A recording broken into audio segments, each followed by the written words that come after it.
হয় নমস্কাৰ আচমতক চাইটকৰ ভাৱে ধন্যবাদ জ্ঞাপন কৰিছো আৰু আজি ৰাতিপুৱাৰ পৰা দেখিবলৈ পোৱা গৈছে ৰাজ্যজুৰি এইচএছএলচি পৰীক্ষাৰ ফলাফলক লৈ উৎসৱমুখৰ পৰিৱেশৰ সৃষ্টি হৈছে আৰু সমান্তৰালভাৱে গোৱালপাৰাতো দেখিবলৈ পোৱা গৈছে ব্যাপক উৎসাহ। বিশেষকৈ মই এই মুহূৰ্তত উপস্থিত হৈছো গোৱালপাৰাৰ আগশাৰীৰ শিক্ষা অনুষ্ঠান science vision senior secondary school আৰু এই বিদ্যালয়ত এইবাৰ দেখিবলৈ পোৱা গৈছে যে এগৰাকী ছাত্ৰীয়ে সৰ্বোচ্চ নম্বৰ লাভ কৰি বিদ্যালয়খনে নহয় কেৱল গোৱালপাৰালৈ গৌৰৱ কঢ়িয়াই আনিবলৈ সক্ষম হৈছে আৰু এইগৰাকী ছাত্ৰীয়ে সায়েন্স ভিজন চিনিয়ৰ ছেকেণ্ডেৰী স্কুলৰ এগৰাকী ছাত্ৰীয়ে এইবেলি পৰীক্ষাত 94 নম্বৰ পাবলৈ সক্ষম হৈছে। মই পুনৰবাৰ তেওঁৰ পৰা কিছু কথা জানিবলৈ চেষ্টা কৰিম। তুমি সায়েন্স ভিজন চিনিয়ৰ ছেকেণ্ডেৰী স্কুলত পঢ়িছিলা আৰু 94 নম্বৰ লাভ কৰিবলৈ সক্ষম হৈছে, কি ক'বা?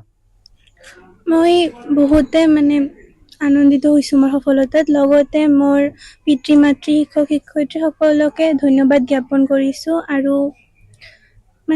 সকলোৰে প্ৰতি মই বহুত কৃতজ্ঞ। যিসকল নতুনকৈ পঢ়ি আছে বা পৰৱৰ্তী যিসকল পঢ়িব তেওঁলোকক কি আহ্বান জনাবা, এডভাইচ কি দিবা? তেওঁলোকক মই শুভেচ্ছা জনাইছোঁ আৰু ভালকৈ নিজৰ ফালৰ পৰা সৰ্বোচ্চ চেষ্টা কৰিবলৈ কৈছোঁ। ধন্যবাদ জ্ঞাপন কৰিছোঁ আৰু এনেদৰে আচলতে যিহেতু সায়েন্স ভিজন চিনিয়ৰ ছেকেণ্ডেৰী স্কুলৰ অধ্যক্ষগৰাকী আছে প্ৰিন্সিপাল, আমি তেখেতৰ লগত জানিবলৈ কথা পাতিবলৈ চেষ্টা কৰিম। যোৱা বছৰ আপোনালোকৰ ফলাফল যথেষ্ট ভাল হৈছিল, হাই ছেকেণ্ডেৰীও ভাল হৈছিল, মেট্ৰিকৰো ভাল হৈছিল। এইবাৰো ঠিক তেনেদৰে এগৰাকী ছাত্ৰীয়ে সৰ্বোচ্চ নম্বৰ পাবলৈ সক্ষম হৈছে, কি ক'ব?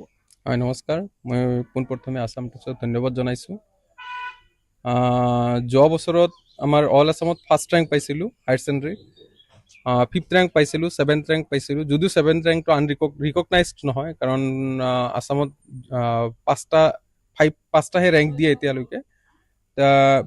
আমাৰ হায়াৰ ছেকেণ্ডেৰী ৰিজাল্টটো যোৱা বছৰত বহুত ভাল হ'ল আৰু এইবাৰ ক্লাছ 10ৰ যিটো ৰিজাল্ট আমাৰ জিয়া হায়াত 94% পাবলৈ সক্ষম হ'লে মই তাক ধন্যবাদ জনাইছোঁ, শুভেচ্ছা যাচিছোঁ মোৰ ফালৰ পৰা।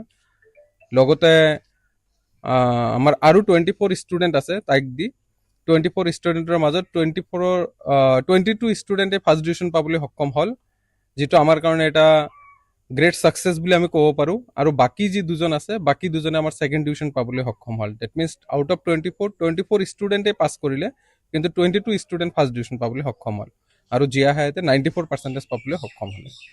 এনেদৰে আচলতে 24 গৰাকী ছাত্ৰই এইবাৰ পৰীক্ষাত অৱতীৰ্ণ হৈছিল, তাৰে 22 গৰাকীয়ে লগতে সকলো কেইগৰাকী